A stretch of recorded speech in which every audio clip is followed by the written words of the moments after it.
এয়া আজি আমি পুৱাৰ জবা ফুলৰ চাহ আমি কেনেকৈ খাওঁ তাকে আপোনালোকক দেখাবলৈ লৈছোঁ।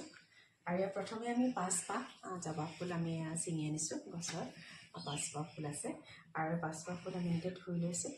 আৰু ধুই আমি যিখিনি তাৰ এইখিনি আমাৰ কুঁহিটো আমি এইখিনি এনেকৈ ছিঙি দিছোঁ। প্ৰথমতে এইখিনি ধুই ল'লোঁ, ধুই লৈ আৰু ইয়াৰ যিটো ফুল কুঁহিটো সেইটো আমি ছিঙি দিম আৰু ইয়াক সেউজীয়া যি ঠাৰিটো আমি এৰাই দিম আৰু এনেকৈ ইয়াত আমি দি দিছোঁ।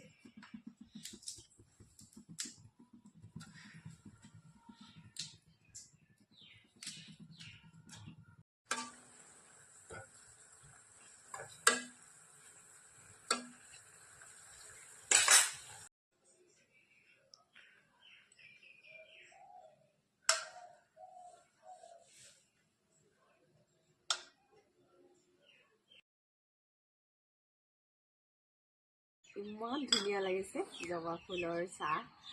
মই ইয়াত অলপ নেমু চেপি দিছোঁ আৰু নেমু চেপি দিলেহে আচলতে ইয়াত অৰিজিনেল যিটো কালাৰটো আহে।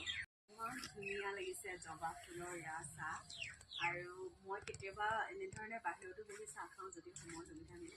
আজি অকণমান সময় পাইছোঁ সেইকাৰণে এনেদৰে বহি খাইছোঁ। আৰু যিহেতু মই সেউজীয়া ভাল পাওঁ মানুহ, সেউজীয়াৰ মাজতে মই এনেধৰণে ভাল লাগে কেতিয়াবা চাহ খাই।